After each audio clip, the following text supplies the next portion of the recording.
It's time for Losses Above Replacement, the best baseball podcast to grace your ears, with your hosts, Alex.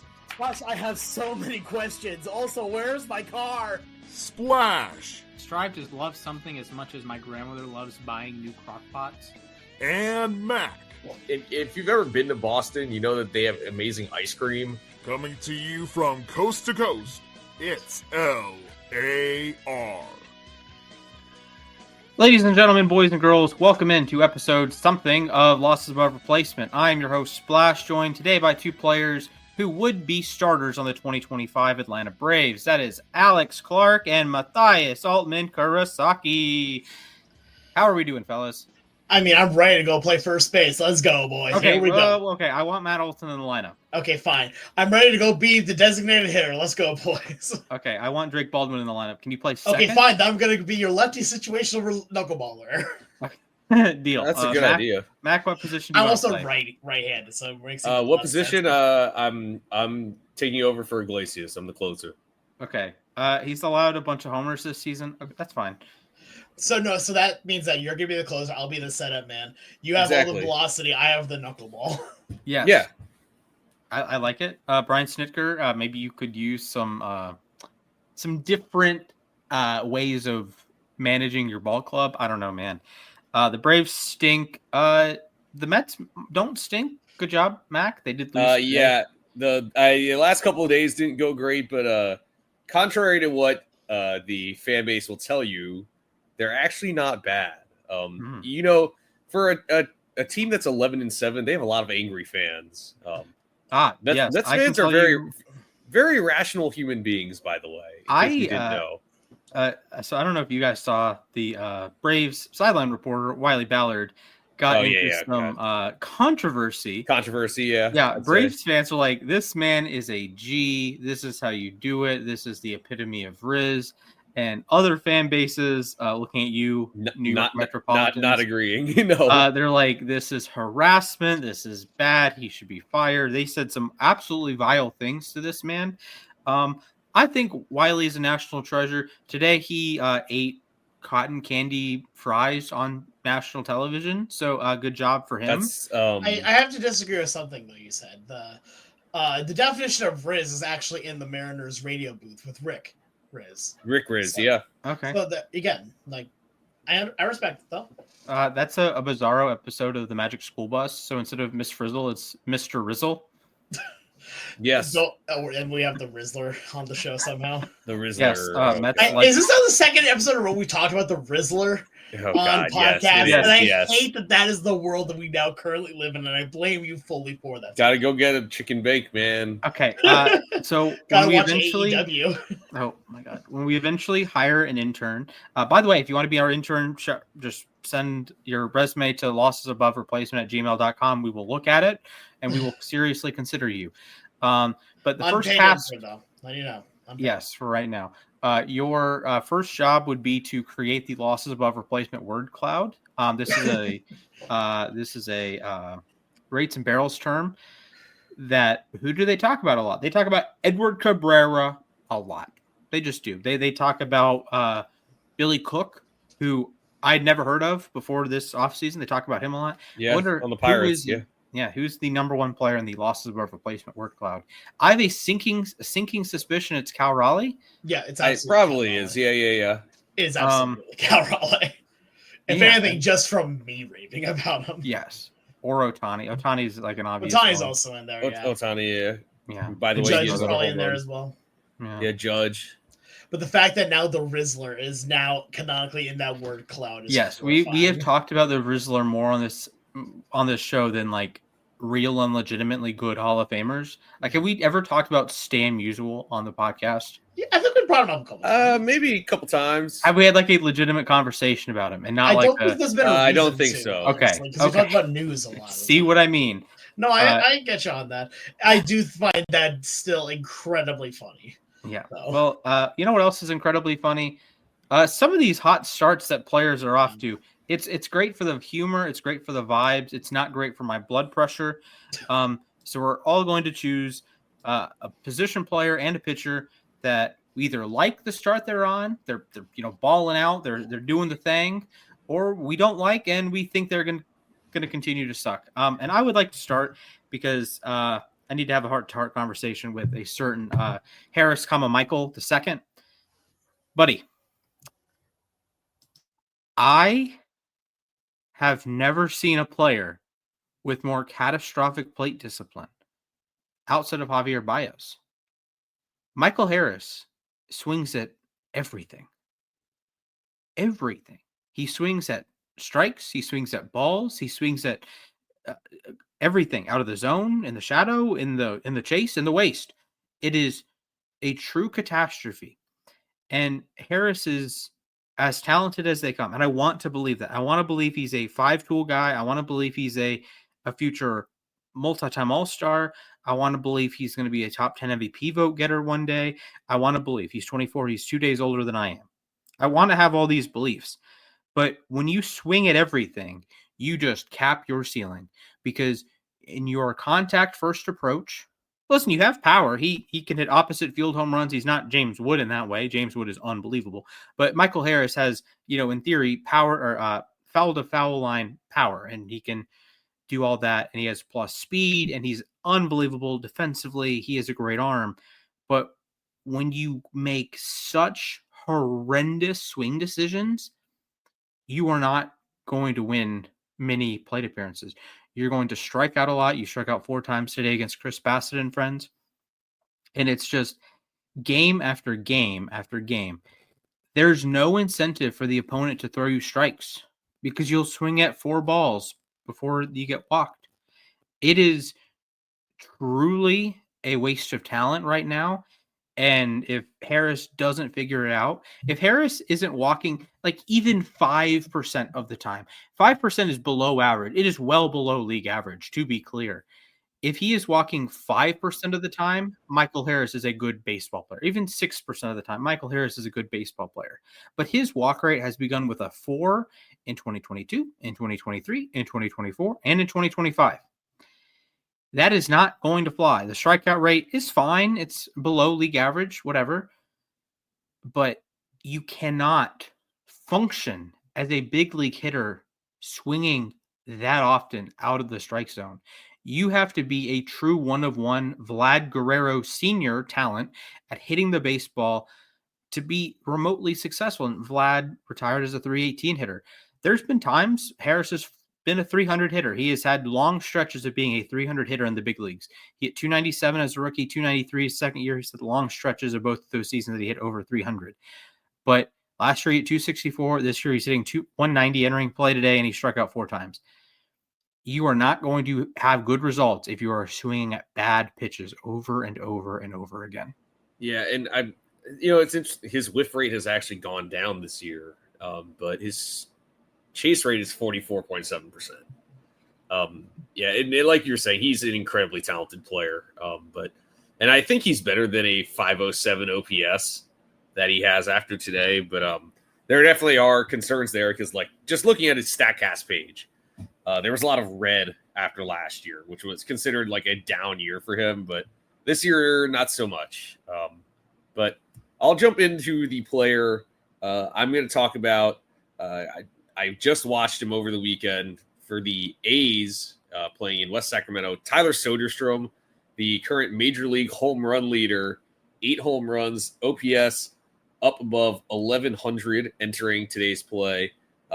He's really just come into his own. They're teaching him how to play first base. He's a catcher by trade. His defense is questionable, sure, but he has a high walk rate. He's a high hard hit rate. His strikeouts are down. He's hitting the ball all over. There's a lot of red on his StatCast page. 660 expected slugging, 434 expected WOBA, 298 expected batting average, 19.6 barrel percentage. I'm buying this hot start. Is he going to have an OPS up over 1,000 this year? Probably not. But I could see him being around 900, 950. And I think he's going to be a big part of this A's offense, who the A's aren't a complete team yet necessarily, but that offense is actually pretty good. And I think Soderstrom is going to be a middle of the order bat. Yeah, I think Soderstrom is a very interesting case right now, but I do think that once a little bit more of the scouting report comes out on him, it's really going to start to slow down. But I do think he's a great player, and on top of it, he's also playing in that ballpark for a lot of his games, so a little easier to hit in that kind of situation. I do think Soderstrom is in a solid position because he has struggled before at the big league level, and he's worked through that. And you can look at Lawrence Butler last season, who had a couple long periods of struggling. He got demoted last season. And then he, changed his approach, changed his, ability to attack. And then he had a nice stretch. Then the pitchers adjusted again, and then Butler adjusted again. And he had a nice stretch down the season. So I think the A's are very high on the perseverance scale. My bad. With the whole moving cities thing, I think that's a particularly strong group of men, and I think that is a confident group. You have Brent Rooker, who was a career like quad A type player, and then he's been an all-star or an all-star level player the last 2 seasons, just out of nowhere. He won a Silver Slugger. Yeah, exactly. Lawrence Butler has made quite the leap, at least last season. I think if there's like a team situation for Soderstrom to be on and to be able to like overcome adversity when he has like an 0 for 4 with 4 strikeouts, or has a week that he's like 3 for 28 or something, I think the Athletics is a good situation to be in with that team's, fortitude, that team's commitment to, being better than their situation, really. Yeah. So I'll go into my player. I'm going to start with my pitcher here. And I want to talk a bit about Andres Munoz. I know that for those of you that watched our war draft, I picked him to be my closer. And I feel even better about it after watching how he started the season. Even given the fact that he hasn't even thrown the kick changeup that much, he has been off to an incredible start. Through the 8 games that he has played right now, right? He has 6 saves, 12 strikeouts here, and I guess still an ERA of 0. In fact, he already at this point in the year has a WAR of 0.9. Like, that's impressive for a closer. The fact that through his first 8 games has generated just shy of 1 full WAR. For a closer, I take that. And you take a look at the rest of the league when it comes to like main closing pitchers here. The only one that has more saves than him is Robert Suarez with the Padres here. And Suarez has also been on an incredibly hot start too. I'm not going to doubt that at all. But he's ahead of other closers such as Josh Hader, Aroldis Chapman, here, Mason Miller, even when it comes to some of these numbers. So I don't think that he's like the 0 stretch is going to go on for like forever, obviously. But I love what I'm seeing from him right now, and I want to see him incorporate that changeup just a little bit more.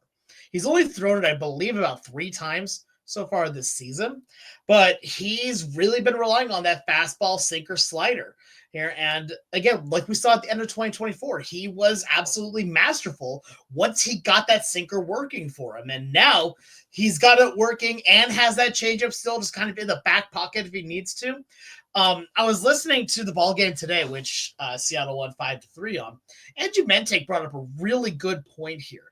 Facing a pitcher like Munoz is so difficult because not just that you have the speed, but his slider is just as nasty. And as a hitter, you basically have to just kind of pick and pray at that point. Is it going to be the fastball or is it going to be the slider? In fact, he has 2 different fastballs, the regular 4-seamer and the sinker. You not only have to pick and pray and get the right one, you have to just find out where the ball's even going to be at here. And he's been so good about that lately that even, big-time hitters have gotten out to him. He has played masterfully well. His first outing had a little bit of little wonkiness to it. I'll give it that.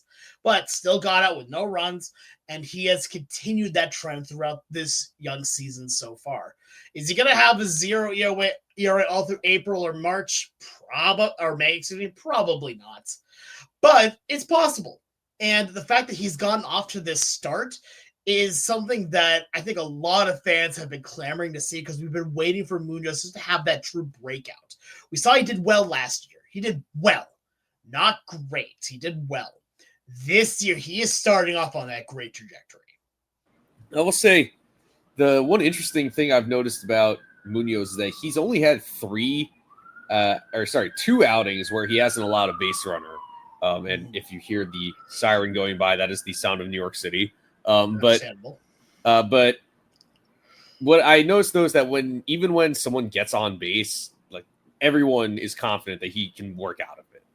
So even if he, walks a batter or two, or gives up like a single or something, it's kind of reminding me of like Edwin Diaz in 2022. All right, maybe he's not going to be a 50% strikeout guy, but Diaz, I remember, he'd like allow a leadoff base runner. You knew he was still going to get out of the inning. Mm-hmm. Exactly. And that's kind of what we're seeing right now from Munoz here, is that he's only given up a couple of hits. And those hits have been honestly fairly weak, just finding the hole, finding a little gap here and there, and then gets out of it just as easily. I do want to see the walks go down a bit, because I think we all want to see that from any closing pitcher, especially any when you're pitcher, period. Yeah, any pitcher, period. Yeah, we want to see less walks. Any hitter, we want to see more walks. Makes perfect sense. But at the same time, I'm not mad with how he's been doing. I mean, I don't think you can be mad at a reliever that has just shy of 1 WAR through 8 games. That's solid. That's really solid. You mentioned, Alex, it's the mix of the stuff that it's not just the fastball. It's not just the slider. You have the kick change now that he's been mixing in. And when you have that elite combination of, you're basically guessing. Hitters are coming up to the plate and is he going to throw a fastball? Okay, great. If he throws a fastball, it's hard to hit. Even if you guess right, it's hard to hit. And that's the tough thing. And that's why there's, so many good relievers nowadays. There's so many superlative pitches. And it feels like every reliever throws 100 or has a wipeout slider or has some, like Pierce Johnson has his curveball, for example. Mm-hmm. Pierce Johnson, obviously not on the same level, but you know what I mean? Yeah. Ed the Airbender changeup, Devin Williams, Raisel Iglesias is an excellent changeup. A lot of sliders. Edwin Diaz, of course, has the electric one. It's just a mess. And you're a hitter, and you get when you're facing a starter, you face them 2 or 3 or 4 times occasionally. But these relievers, you might see once a year, you might see twice a year, and that's tough to judge, especially when you're in the lab and you're developing new pitches and you're getting extra break on your pitches or extra velocity on your pitches, adding some rice to your curveball, if you will. A deep cut. Thank you for the Power Pros reference. I appreciate it. There's I forget what the show was, but they throw 12 to 6 sliders on that show. So yes. I mean, technically also an Emily Power Pros reference with the vertical slider they have. Yes. Also very strong pitch in that game. Yes. But yeah, the mix, the stuff, Munoz is awesome. He's in that, top tier of reliever stuff. And it's not just one pitch. It's not just one airbender. It's like 3 gnarly. All these pitches now are at that level, which is so much fun about getting to watch him play like that. You see a fastball that can come in at 100. You see a sinker that has, 10 inches of movement that still comes in at 97. You see a slider that just dots it at 85 after you just saw 2 pitches at 100. Like, you're not hitting that. You're just not. All right, I think it's time for me to continue, and I'm actually going to be positive for once. So I have a little bit of a trio here for my players who I think are balling out. I will continue to ball out. Young-Hoo Lee, absolute baller, my king.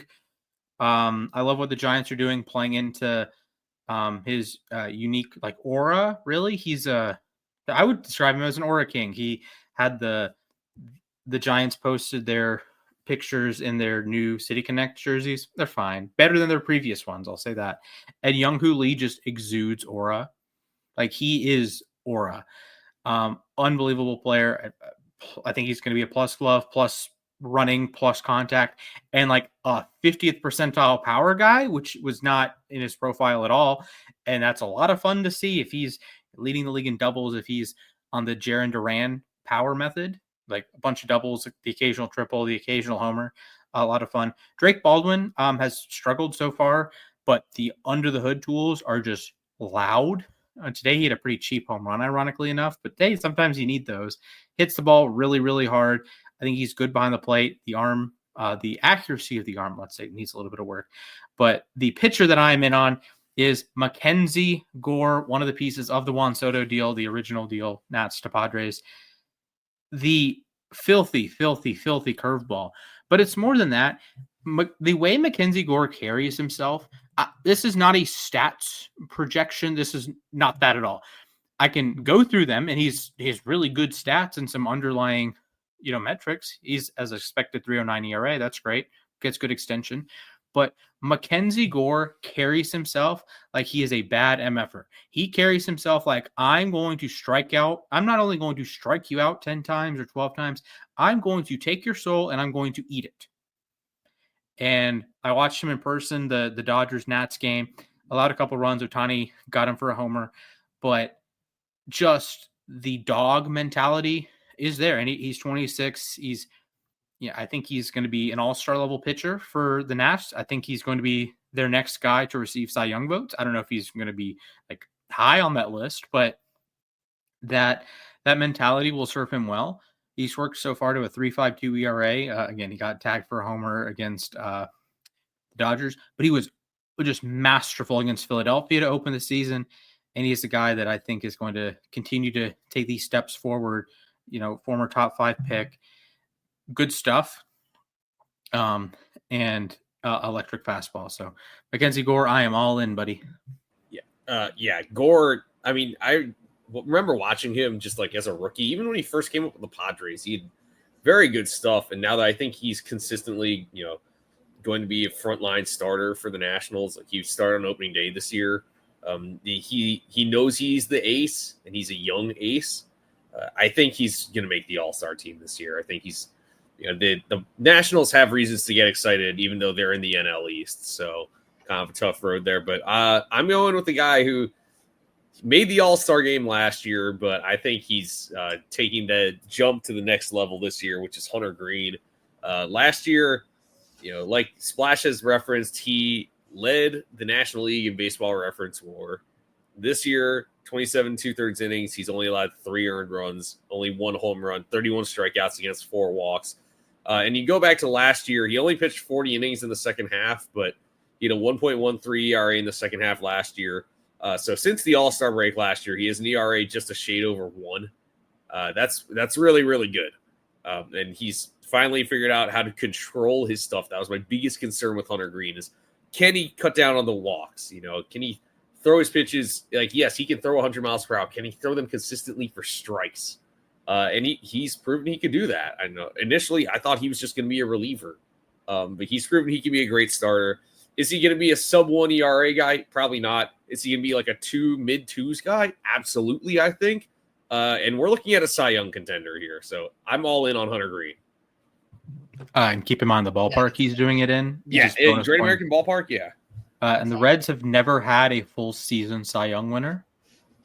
Yeah, it's true. Believe it or not. Their only one is redacted in the 2020 season. That's actually crazy to me. That is insane. They've had so many great pitchers. They had Tom Seaver at one point. Like Jose Rijo, Mike King. Yeah, Rijo, yeah. Well, he is. I think he has some. Well, there's a guy named Maddox. In his big years too, as well. Yeah. Well, Rijo did win the World Series MVP. Yeah, that's the thing. Fair enough. I'll move on to my next one here, and I'm going to stay in the American League West here. And the player I want to talk a little bit about is Marcus Semien. What's going on here?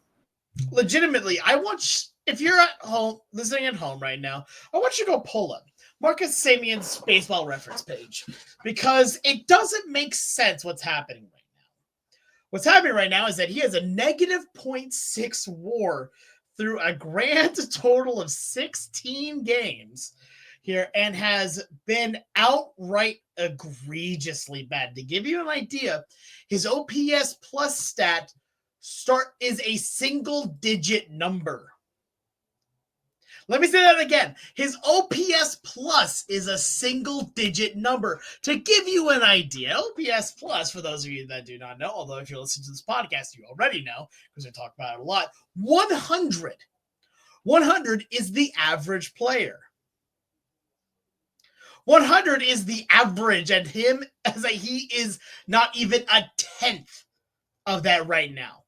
Why am I bringing this up here? Why I'm bringing this up? Because I don't think there's a chance in hell that streak continues. This dude is too good. We have seen, this is a guy right now that has finished in the MVP conversation 3 times in his career. He's a 2-time All-Star, 3-time All-Star, 2-time Silver Slugger, even a Gold Glove winner here in 2021. Like, this dude is insanely good. He only has a small handful of years where he finished at below average. And I want to tell you, by the way, all of those years were before his time with Toronto or Texas. Every one of those other ones, he has been above average.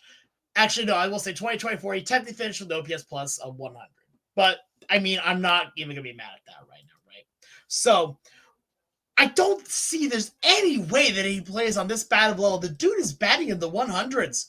He has 1 home run in, 7 total hits?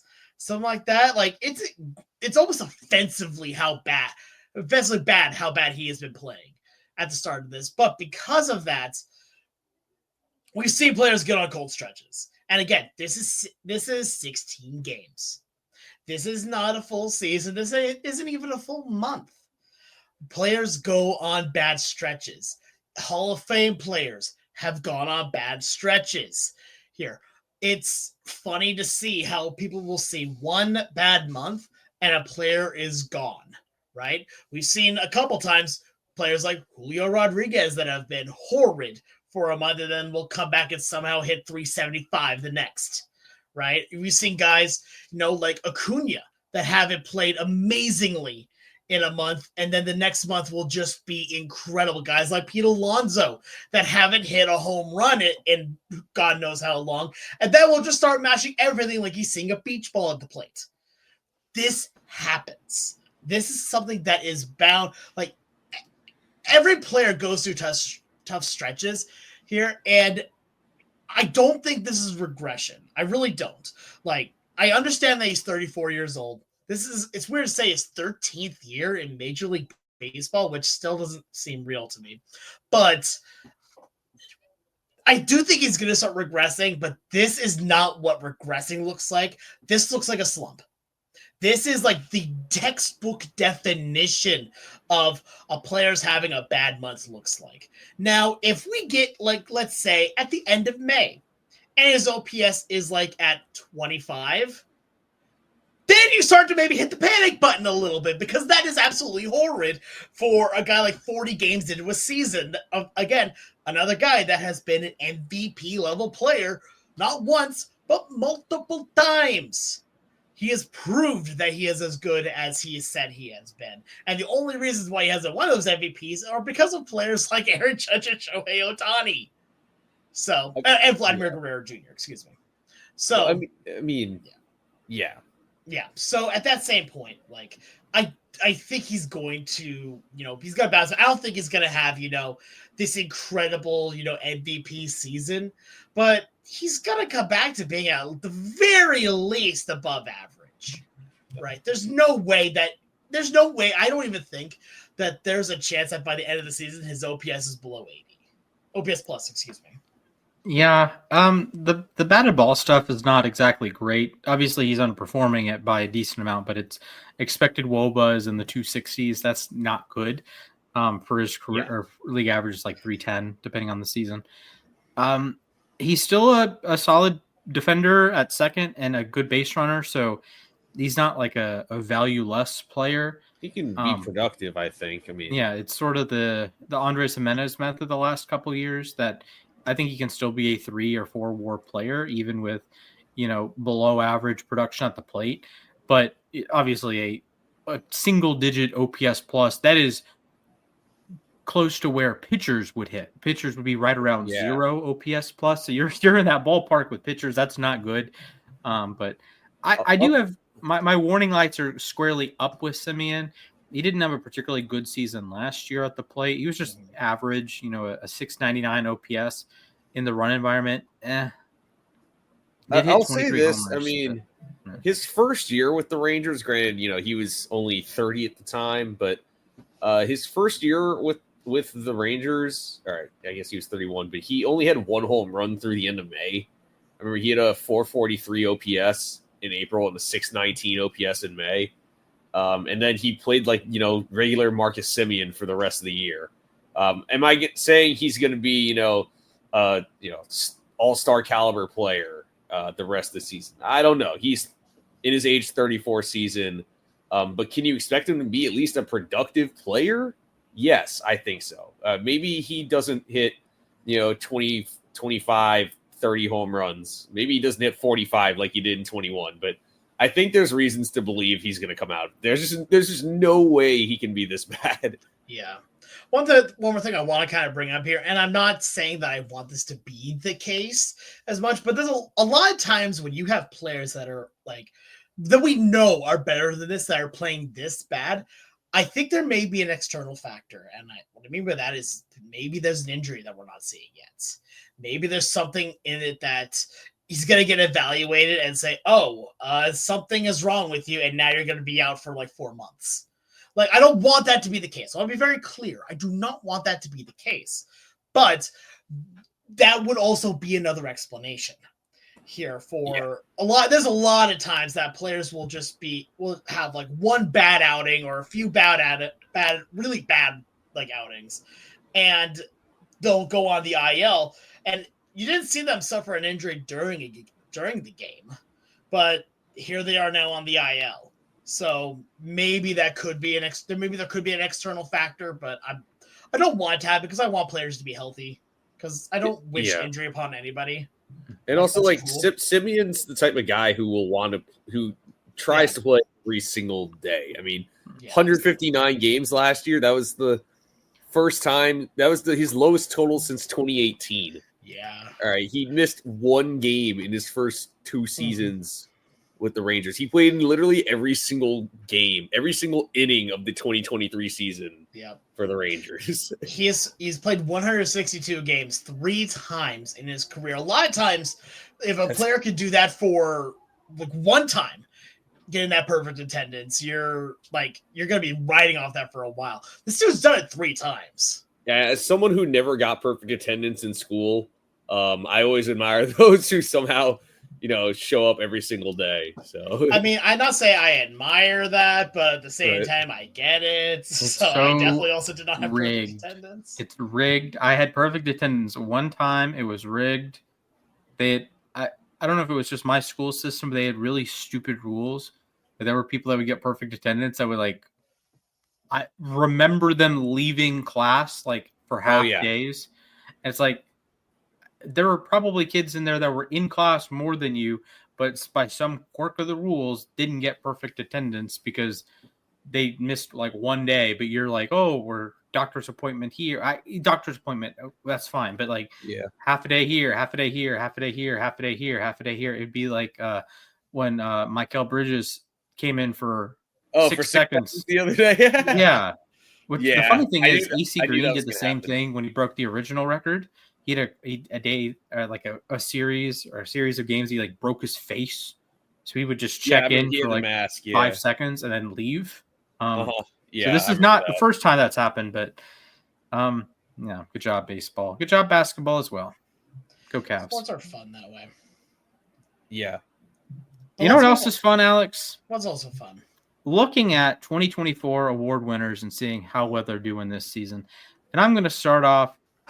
Unfortunately, one of the big 6, the Rookie of the Year, Cy Young MVPs, one of them hasn't played and might not play very much this season. That's American League Rookie of the Year winner Luis Heel. Just hasn't pitched. There's nothing to break down here. He's going to be out for at least half the season. Injuries have been a big part of his profile his entire Yankees tenure. His 2024 season was not his debut season. It was, I think, his 3rd crack at the apple, but he finally passed the innings threshold. And it's just a bummer that, he's out and the Yankees have dealt with a lot of injuries at the pitcher spot. Will Warren just got back. Garrett Cole is out for the season. So you're relying heavily on, Max Fried, who is a perfectly fine guy to rely on. He's awesome. Their only starter that's functioning this year. He has a 1.88 ERA. That's great. Carlos Rodon leads the league in walks a lot, has allowed a bunch of homers. Nice. Cookie Carrasco is living up to his name. Will Warren, he might be back, but he has a 5 ERA. Marcus Stroman, his ERA begins and he's with on the 1. IL.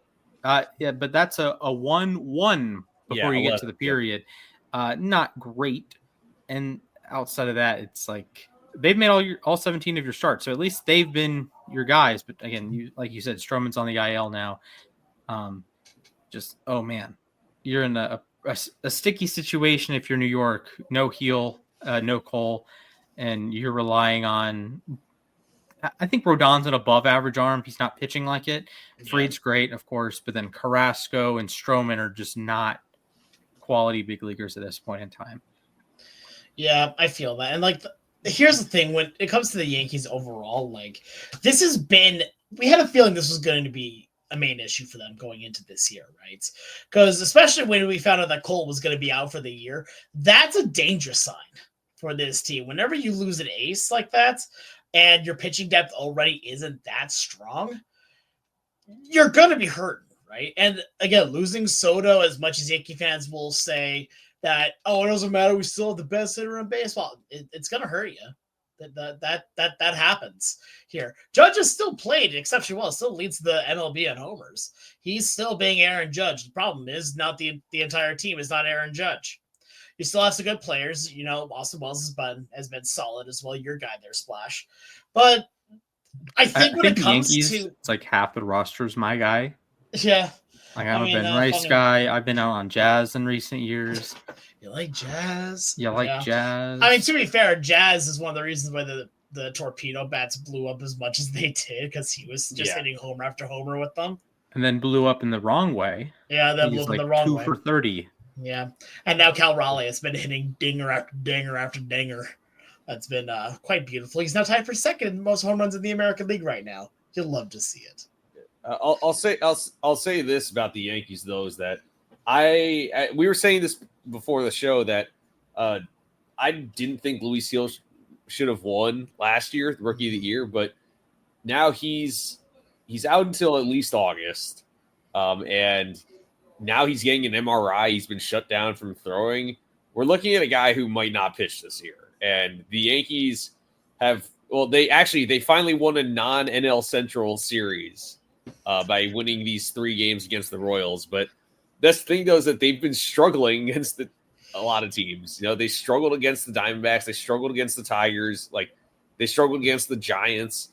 This is a team that's in a tough spot right now, and they need all the arms they can get. And not having Heel's hurting them a lot, even if he's not the best pitcher on the team.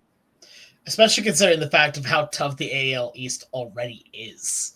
Like, I know that they've had a little bit of some downturn with the Blue Jays not playing up to par, the Orioles not having any pitching. I'd say the Jays are playing above my expectations, at least. That's fair. The Jays, I believe, are leading the division. Are they which is crazy, yeah. Yes. Fair enough, then, I guess. But the Red Sox at the same time right now, you also still have the Red Sox. Did the Yankees win today? Yes, they did. Okay, the Blue Jays are a half game behind the Yankees. They're 11-8. Fair enough. So, like, that's the thing, is that you have to still, like, know that, yes, we're still early in the season, but the warning signs are there. And that's something that you have to be very, very careful about. So let's move on to our next one. Yeah, we can hop over to the other Rookie of the Year, and that's Paul Skeens. And he's been, as advertised this season. He's a sub-3 ERA. Leads the NL in FIP. Yeah, leads the NL in FIP. Hasn't allowed a homer yet. Is allowing 5.5 hits per 9, which is just preposterous. Mm-hmm. The strikeout rate is a little bit down, but the walk rate has been cut in half. Like, he has walked 3.2% of batters faced, which is just bananas. Yeah. And pretty good. Fellas, the Skeens maintain a 2 ERA for the rest of the season? That's my question. Wait, hang on. A what type of ERA? A 2 ERA. Will his season ERA be a 2 this season? Oh, yes, 100%. Oh, I thought you were... Yeah. Not sub 2 like last year, just 2 something. Okay, I'm not saying... Because I was going to say, I don't think it's going to necessarily be sub 2, but I think if he's even in like a 2.4, 2.5 range, we're looking at a guy, especially if he gets his strikeouts up, like, we're looking at a guy who's going to run away with the Cy Young Award. Oh, yeah, no, absolutely. Like, this is... If he's playing like how he's projected to, this dude is going to have a shot at MVP. as well. Like, I understand Otani exists. I understand that all these other people exist, but he's gonna at least have she's gonna be in the running. He's gonna get votes. Of course, exactly. So at that point, he did finish 19th. Yeah, so he got votes last year, a rookie year. Now you take a full year of Skeens. 133 innings. Yeah. Jeez. Yeah, no, I think, I don't see any reason why he's going to regress. I mean, he's young. I think there's very chance he just keeps getting better and better. So when it comes to Skeens, just get the strikeouts up a little bit. Like, it's great to see that the walks have been cut down even more. But he's also learning that it's not just him on the field. Like, you can rely on your defense a little more, so you don't have to overwork yourself trying to get the strikeout when you can just, get a ground ball and it gets the same kind of out. The out is still the same in the book. Absolutely. So one National League pitcher who has struggled. One thing I should say at that point here, do the full Bull Durham bit there of the strikeouts are passion, where ground balls are democratic. Oh, Lord. Okay. Moving quickly on. Chris Sale, last year's Cy Young Award winner, Triple Crown winner. It's been a struggle so far this season. He has an ERA north of 6. He hasn't given the Braves much depth. He's averaging under 5 innings per start. Negative 0.4 baseball reference WAR. The FIP is actually pretty decent, a 3.65 FIP. That'll play, but he's allowing nearly 12 hits per 9. He's had a bit of a home run problem, which isn't. He can have home run problems at times. He allowed some homers in 21 and 23 and 19 as well. Fellas, does Chris Sale bounce back, or do you think he's somewhat cooked? I think we're seeing the end of Chris Sale here. Like, and as much as I don't want to say that, because I think he is an absolutely unbelievable pitcher. Here, taking a look at what has happened with him over the last few years, just taking a quick look at his baseball reference will tell you basically all you need to know here. Like, taking a look at what he has had through the last few years. 2021 played in 9 games. 2022 played in 2 games. 2023 played in 20 games. 2024 29 games. And in 2023, by the way, those 20 games here, a 4.3 ERA. At age 34, like, okay, we were starting to think at that point that, all right, we've already hit the end of Sale. And then last year goes and has this wonder run, right, with the Atlanta Braves here, a 6.2 WAR. Absolutely incredible. Like, Cy Young winner, MVP, like, in the top 7 for that as well, Gold Glove, All-Star. Like, the dude was insane last year, but he's also now 36. He has now been pitching for 15 years. That is crazy to think about. That's insane to think about, right? Like, again, we go back to his time where he was also a reliever on the White Sox for, like, a very short amount of time, mind you, before becoming a starter again. But, like, it really sucks to see, because this dude is still, like, one of the most high-profile arms out there. But seeing him like this again, it feels like he's kind of come back to earth after one miracle season.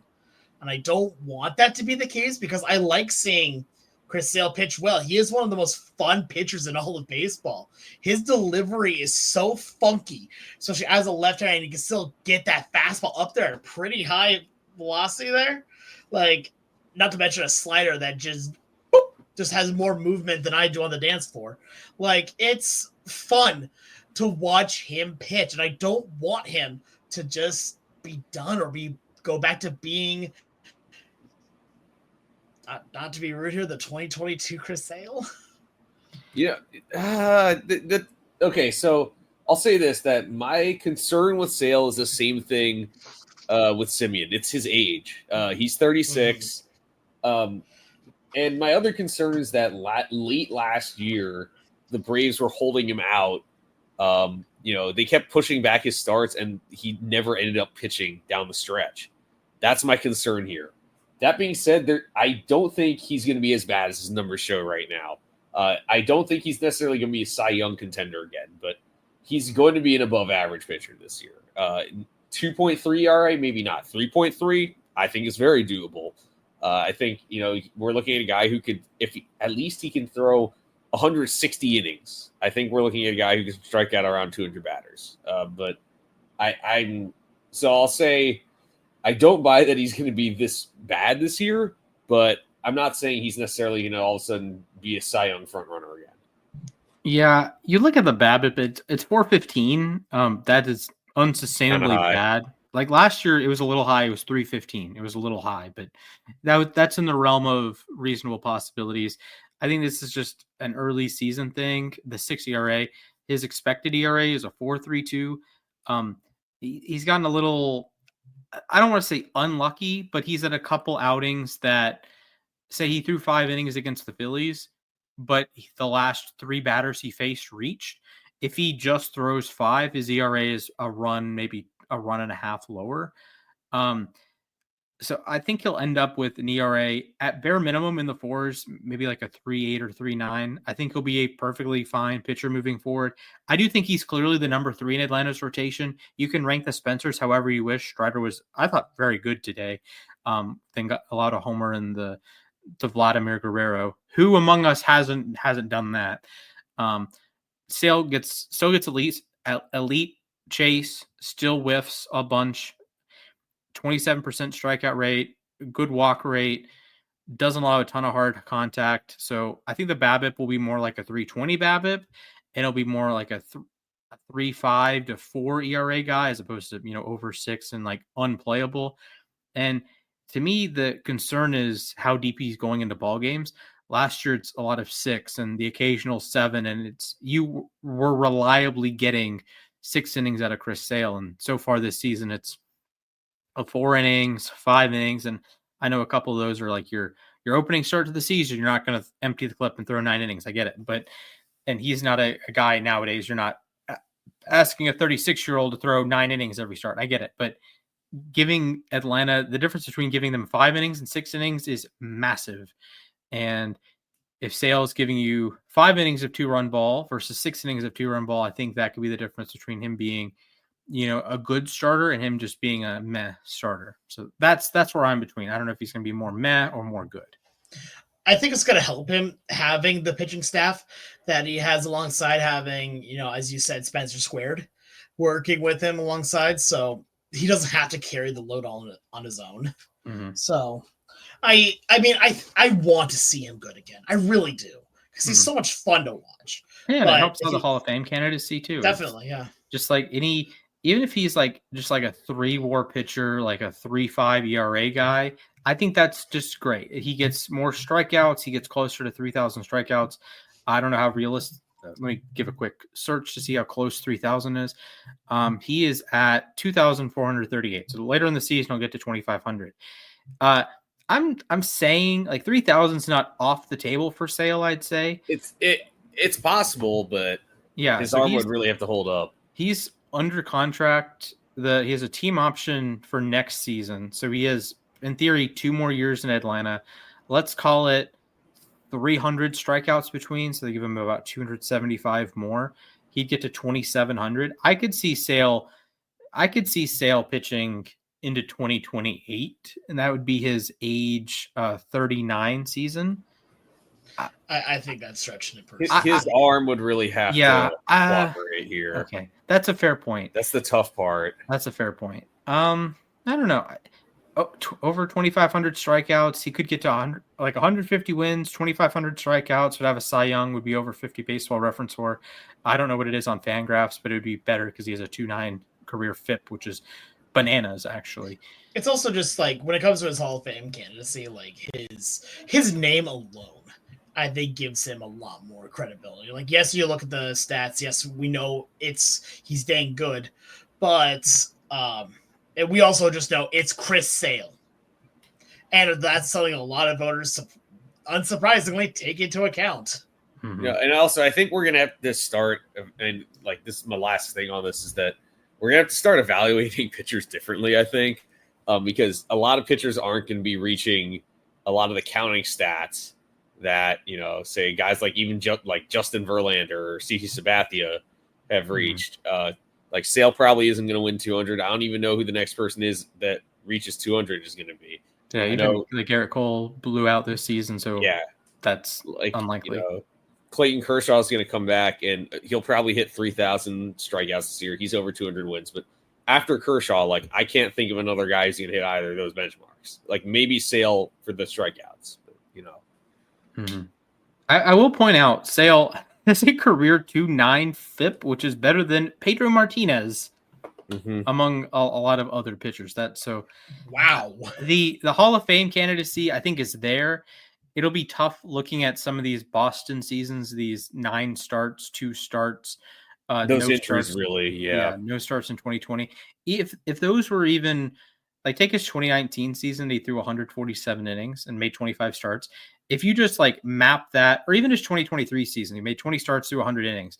If you just gave him 100 innings in 21 and 22 and just said he's an average pitcher, not a 3 pitcher, maybe a 4 ERA pitcher at Fenway, yada yada, then he's the counting stats more like 2,700 strikeouts now, and it's more of that CC Sabathia case, another lefty, that you're a champion, you won the 1 Cy Young, and there was some accumulation in there, stats wise, but Sale hasn't had a lot of accumulation. A lot of his has just been elite pitching, so he could use like an accumulation year or two, and he really hasn't had one. In 2019, 218 strikeouts with a 4.4 ERA, but even in that run environment, that was an above average season. Yeah.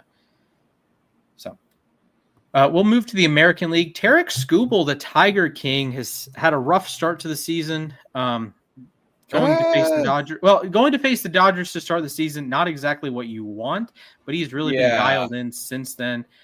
First start allowed 4 earned, second start allowed 3 earned, last 2 outings, 13 innings of no-run baseball. His ERA has been cut by over 3 runs. That second outing against my Mariners. Yeah, good job. 3 home runs in the first 2 outings, not great, but he has been dialed in lately. ERA is down to 2.66, FIP is down to a 3.06. Is Skubal back? Is Skubal going to win the Cy Young again? He'll certainly be a strong contender to win it again. Yeah, he has a major case. He was not my pick before the season. I have a different AL Central lefty, Cole Reagans, but there's all the reason to believe that Skubal can be a Cy Young contender. He could, pitch in the All-Star game again. He's really, really just a great pitcher. Absolutely, yeah. No, I mean, I wouldn't take anything bad off of the first 2 starts from him. Like, I mean, the first one was against the Dodgers, and the next one was against the M's. I'll say that one was weird, seeing him give up runs to a team that got shut out the day before. But as it can really go any way on that one.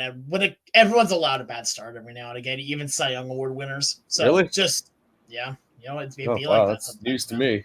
Yeah, I know, right? Well, I mean, you're a Mets fan, so I get it. So, I mean, okay, the Mets do have like the lowest starter ERA this season. I know. I'm just but it's also that we're not. Yeah, no, you're supposed to go 162-0, bat 1,000, 0 ERA. Win every game by infinity to 0. Exactly. Have you seen the John Boy's video, How to Fix the Knicks? I have not seen it yet. I've been linked it.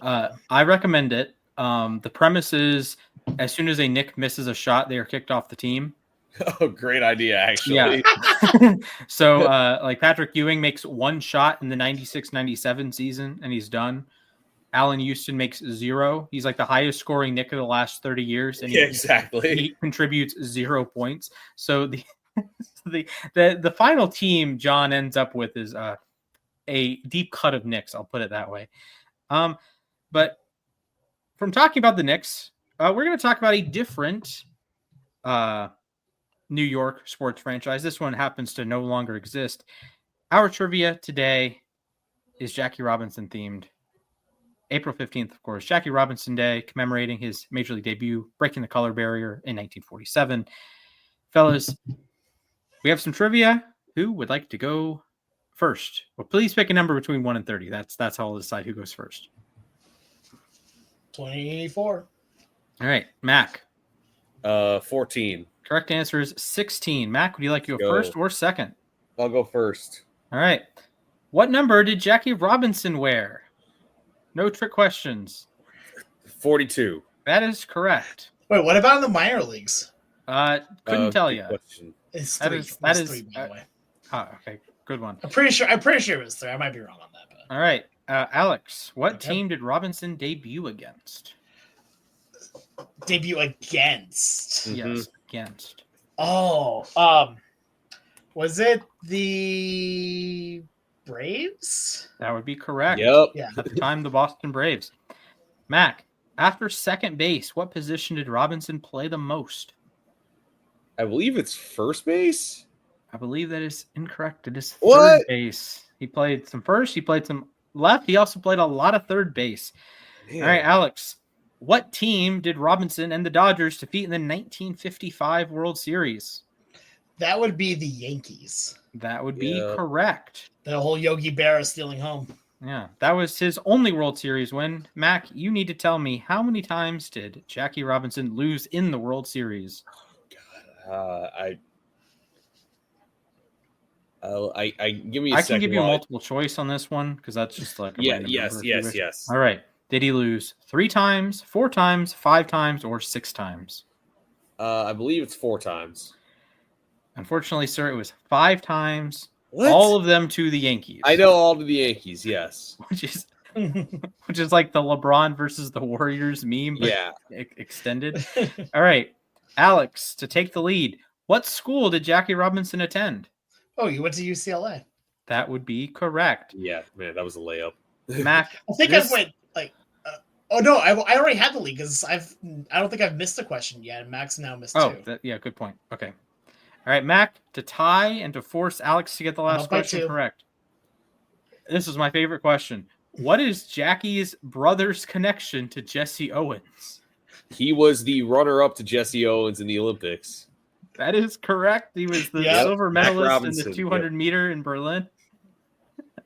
All right, Alex, this is for the win. What team did Jackie Robinson hit his first first AL/NL career home run against? Oh, Phillies? That would be incorrect. Mac, do you know? The Braves. I don't know. That would be the crosstown rival Giants. Giants. Okay, that makes sense. We are tied at 3. Both of you missed 1 question. Mac missed 2. I missed. Mac missed 2. I missed 1. Lost. Oh, okay. My bad. Okay. So you missed the position question and the World Series question. Alex, you missed the home run question. Okay, Alex, congratulations. You win. Yay! I guess you win. Yeah. Congratulations. Sorry for doing on technicality and like that. My bad. I can't count. Neither can I. It's okay. That's my mistake. Good job, everybody. Especially Alex. Good job. Yeah. When was the last time I won a trivia? I don't even remember. Good question. You do host a fair number of them. I do host a fair bit of them, but when I don't host, I Yeah. usually lose. It'd be like that. But I mean, to be fair, I respected just from the sole fact of I really respect Jackie and especially Branch Rickey for doing what he did. Yeah. Anyway, please continue. Sorry. So, yeah, Jackie Robinson, an all-time great player, perhaps even better than the numbers say, and only 10 NL or AL/NL seasons, and he's definitely one of the players that the stats don't do it justice. How good he was, what he meant for baseball, of course, and no number could quantify that. Yeah. Exceptional player. There's one number that can quantify it. 42? Is that the one? Yes. 42 is that number. Considering that it is the one number that was retired throughout all of baseball, but yet every player wears 42 on one certain day. Exactly. Again, a tradition started by Ken Griffey Jr., by the way. Yeah. World famous photographer Ken Griffey Jr. Yeah, world famous golf photographer Ken Griffey Jr. Oh, man. That is incredible. 2 Hall of Famers famous for playing with the Mariners who are now photographers. Well, Randy's I would say half famous Mariners. What's the spread? If you're Randy Johnson, MLB team, what's the spread between Diamondbacks and Mariners? What do you mean? Played more years with the Mariners, but he played more with the Mariners, but got more awards with the Diamondbacks. Like if you asked 100 MLB fans, what team did Randy Johnson play for? The first team out of their mouth is it's gonna be the D-backs. Yeah, it's gonna be D-backs. Yeah, unfortunately, I'd probably say 60-35 D-backs. Maybe a couple of Yankees. Because he did play with the Yankees. He did play with the Yankees. He did play with the Yankees. It was very sad to see, but he did. Yeah, in fact, play I'd say probably 60 D-backs, maybe 30 Mariners. 5 Yankees. Do you have like even a handful that say the Giants? Or the maybe Expos. Like one, maybe Expos, like or an Astro. Astro, yeah. I mean, the Astros are what he's currently the chase card right now in MLB The Show, and it's him into the Astros jersey, much to my own chagrin. Yeah, well, to be fair, it's a National League Astros jersey, so this is fair. This is before everything and all that. Yes. Yeah, back when they were in the NL Central. Yes. Back when I guess the Brewers were in the NL Central in '98. Yeah. But regardless, they had previously been in the American League Central. All right. It is now time for our time to ourselves. Who would like to go first? I'll go first this time. All right, Alex, your time begins in 3, 2, 1. So for me, I'm going to talk a bit about music, specifically player entrances, because for me, as you guys know, I'm a wrestling fan, and WrestleMania is this weekend. I'm very excited here, but there are a couple players out there. If you're wondering why I brought in wrestling to this, you're about to see. There's a couple players out there that use the song Kingdom by Downstate. Kingdom was made for and is still the theme used by WWE Undisputed Champion Cody Rhodes. And I was watching the Mariner game a little bit ago, yesterday, in fact, and I was hearing the song in the background while talking. I just stopped and like, there's no way. Is that Kingdom? And yeah, funny enough, like it was exactly that for Emilio Pagan.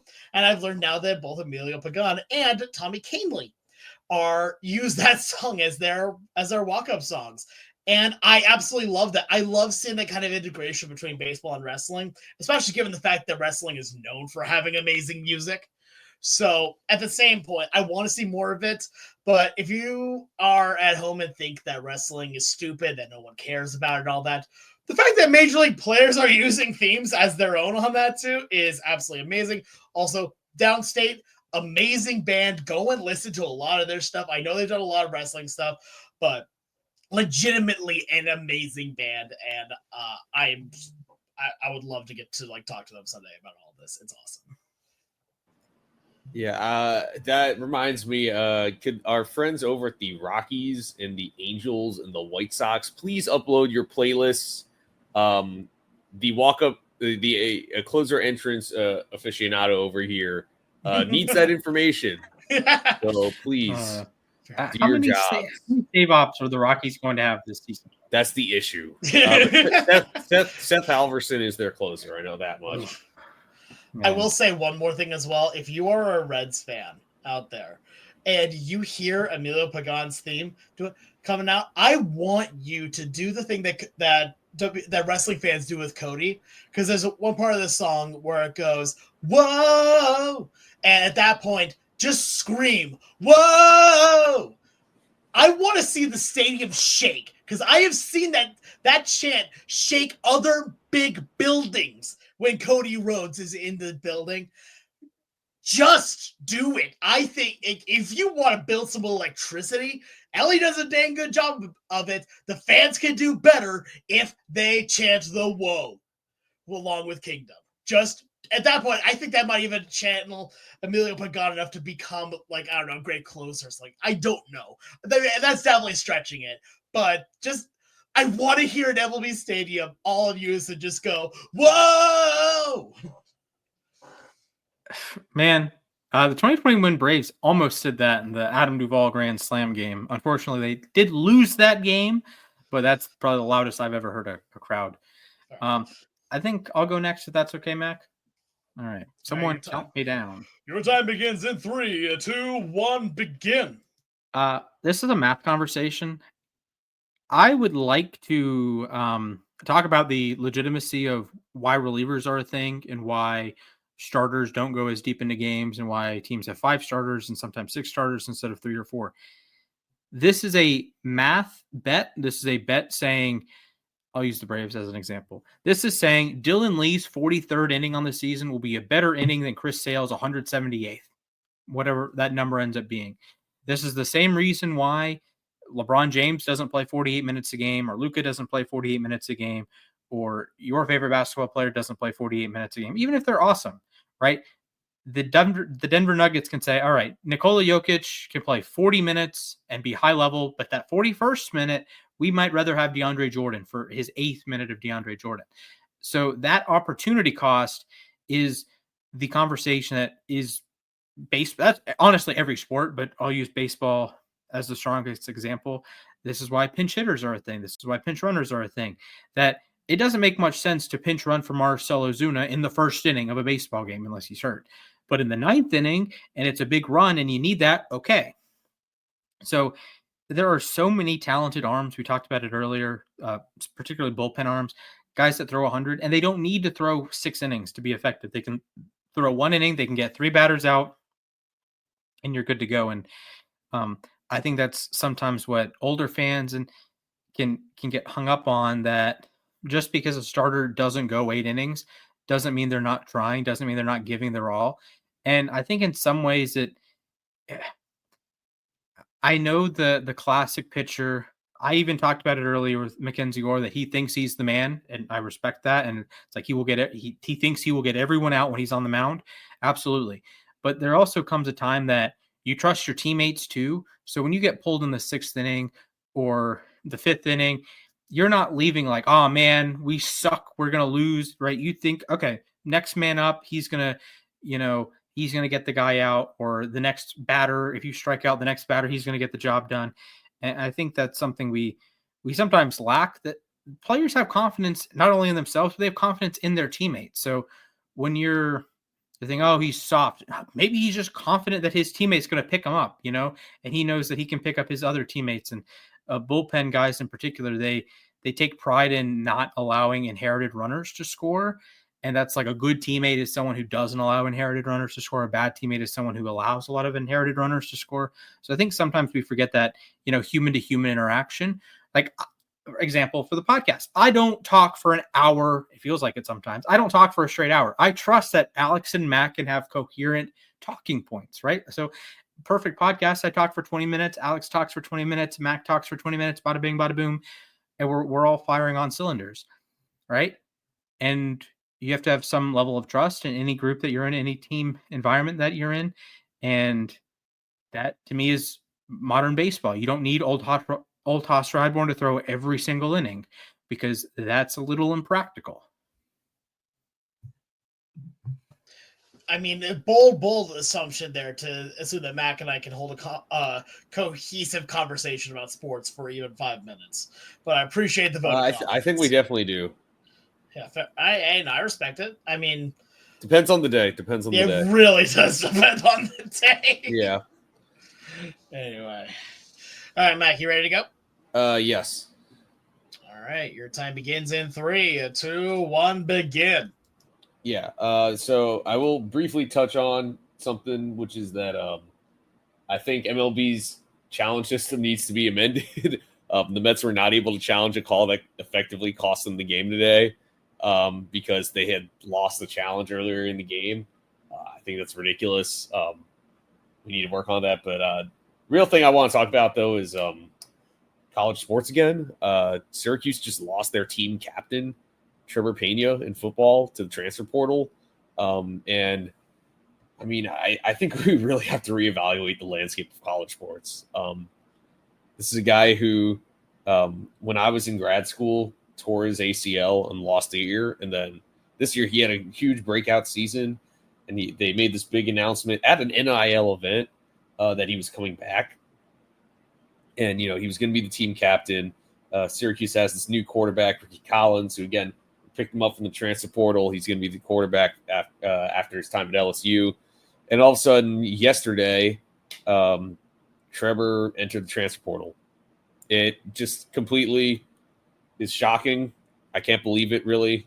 This is a guy who thought was going to, stick with the orange until his professional career began. But, I understand, you want to make as much money as you can. But unfortunately, this is what college sports are. It's no longer just about competing for your school and, getting your degree. It's about how much money you can make now while being in college. So I think it's great that players can benefit from, what they do in college. But this one really is making me think a lot about different things, because I certainly didn't expect it. I don't think anyone expected it, really. Yeah, the whole transfer portal system, I think, does need to be reworked. out a bit, as well as the challenge system a bit too. But yeah, no, like seeing players essentially treat all of this like a free agency period where you can leave every single year if you want to. I'm not a fan of it, but I also am very much a fan of players making sure that they have a very short shelf life to make enough money to kind of try and at least try to build a little bit more of a life with. So try to get paid and all that, but there has to be some more limits on this, I think. Syracuse is opening the season next year against Tennessee, and Tennessee just lost their quarterback for the same reasons. So, Nico, I'm a leaving. Yeah, exactly. Listen, I am all for college athletes getting paid. I'm all for student athletes being treated like students. When I was at Arizona, I could have transferred. I could have transferred to Georgia. I could have transferred to Florida. I could have transferred to Florida State. I could have transferred anywhere that would have accepted me, right? I understand that's student first. I get that. I also think it does kind of compromise the integrity of college sports. And you saw it during March Madness that like Colorado State was the quote unquote like Cinderella team. They were the only double digit seed that made they were the last like double digit seed standing. It's like you want to see some upsets, of course, but if you're Iona and you go get Walter Clayton Jr., he just leaves after 2 years, right? I don't know if you need a contract system and you say you sign for 2 years at an NIL, or like your NIL contract is 2 years and you're not allowed to transfer, or maybe you can have a 3-year deal or a 4-year deal. I don't know. But it is on one hand, I get it because if I was like a student athlete, say that's a student and you're any other hobby that's not athlete, you can have a job. You can make money off your name, image, and likeness before this whole NIL stuff. Like I could go to Arizona and I could run the baseball podcast, or I could work for U Stadium and I could make money doing that, right? Great. But if you are a baseball player or a football player, I'll use Michael Pittman as an example. He had a YouTube channel at USC. He couldn't monetize it because he's an athlete. Why? That defeats the purpose, right?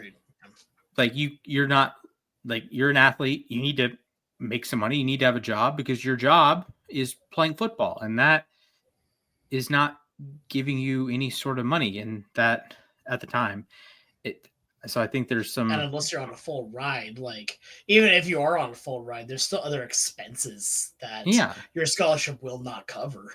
Right, and again, like USC is an example.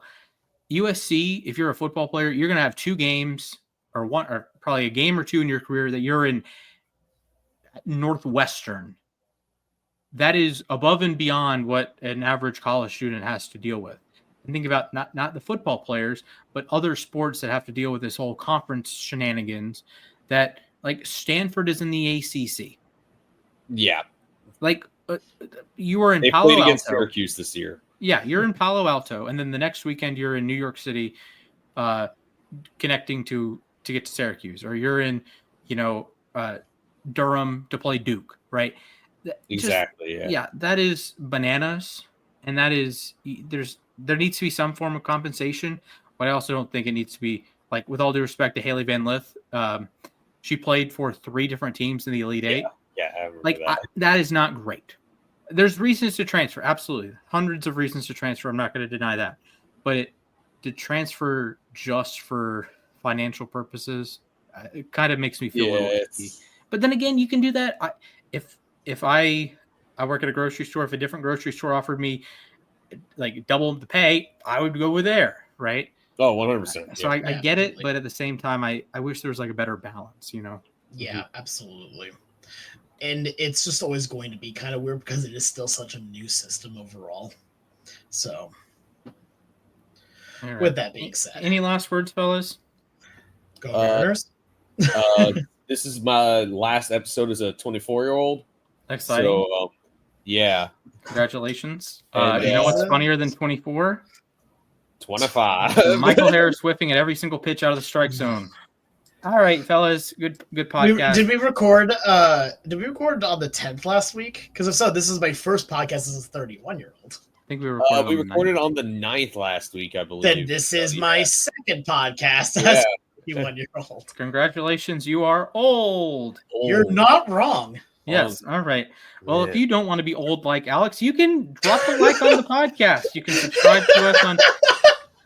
Wow, Splash! You got to be young and hip, like the cool kids say. You got to have that Riz, right?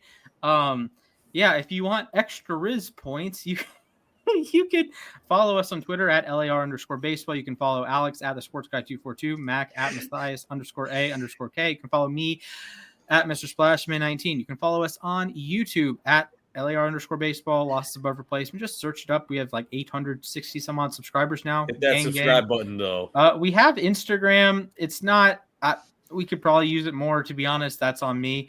Regardless, Splash, real quick here. This is a fun thing for the YouTube fans, but please read between the lines.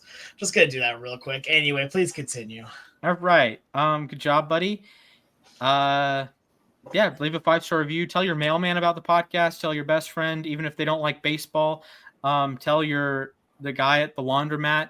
I would imagine not many people use laundromats nowadays. Not as many people. You might have a washer dryer in your house. Tell your mechanic. Tell your Uber driver. I've done that before. What if I've never been to Uber driver? I have a joke. I'm not going to say. I'm old. I am old. That's an old meme. I don't care. Darn. That is the 1990s for you. Anyways, thank you all for watching. We have reached the end of the podcast. Hopefully the Braves have reached the end of their skid. We will see you next week. Peace out. Did I get all the outro bits? I think I did.